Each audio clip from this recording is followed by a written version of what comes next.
بنا پر ضرورت سے جائز ورنہ مکلف ندی الا ان یاخذ بغلافه مگر چرونی سیدا قرآن پاک پس پردی او غلاف سره وګوره یو قرآن پاک له کمیس د کپڑے نه جوړ شوی هغه غلاف نه دی دا غلاف فقهاو لیکلی جدا وای دا سی بمنی چستا لستونه یا د لمن دا واغه د راواغستا هغه جامع بدا غستون کی د بدن نه علاوه لکه دا رومال زمالاس کې او زه په حالت د بیو د سیکیم نو پدی به قرآن پاک دا سراوال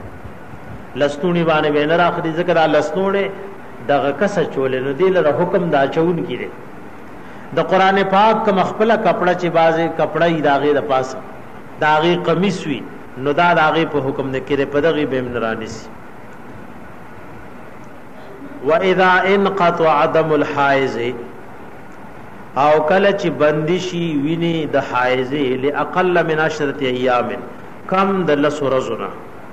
نو لم يجوز وتيها نرواکی کی صحبت دے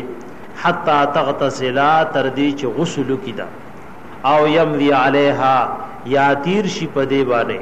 وقت صلات کاملۃ وقت مز کامل وقت تیر شو دی پک غسل نکو نو دا د دی بی دینی دا او د دی بے پرواہی دا د دې د وجنه بیا صحبت منه نه بیا ګورې سره ولا تدخل المسجد او نبن نوزیدا جمعات تا ولا تطوف بالبيت طواف ورکی د بیت الله شریف ولا یاتیها زوجها او نبرازی دی تخاوند دی ولا يجوز لحائز او ندی روا د پارا د حائزی زنانا او نه د پارا د جنوب قراءت القرآن لستل قرآن پاک ګور نور ذکر کول شي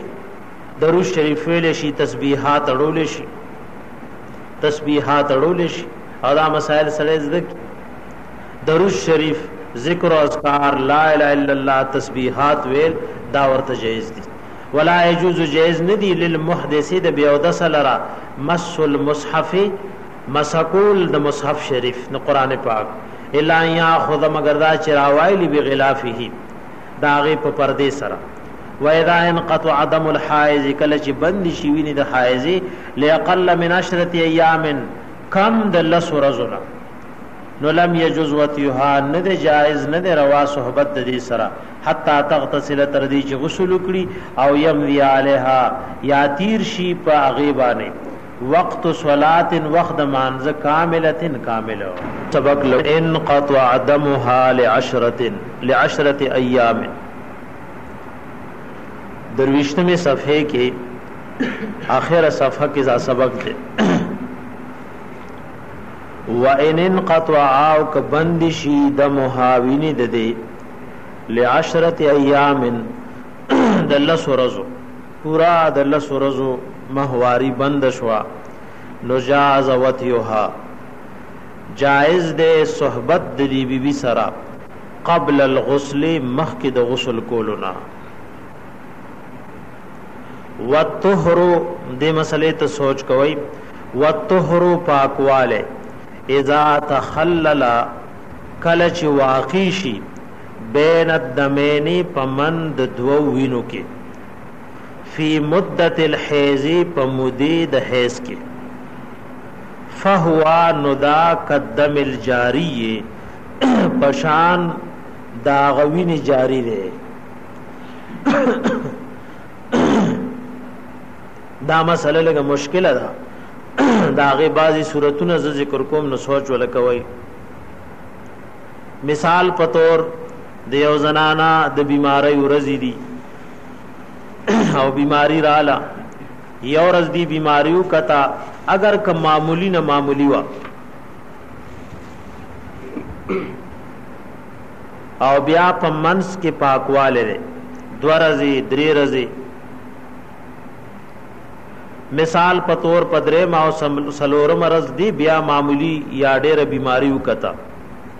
نو دا پمنس کې دو درې رزي پاک ني حسابيږي بلکې دا داسې دي لکه چې په در په دې بیماری ویړو پاکواله پمنس کې راغلي دي نو دغه دو درې ورځو کې یو زنانه روزي موجي نیولې وی رمضان شریف کې نو دا روزي داسې دي لکه چيني نیولې دا به حسابي نه دارنګ کله داسې وی چې ابتدا کی بیماری را لاو بیا تر اتو ورځو پوری سنشتا پن هم ورځ باندې بیا بیماری رااله پدې منځ کې د شپږ ورځې پاکواله نو شرعن بدا ټول داسې حسابيږي چې متواتر بیماری ده متواتر بیماری ده کله داسې وی چې ګوره د دې بیماری دا کوم چې ماهانه بیماری ده ماهواری ده خلص رضی زیات نه زیات وی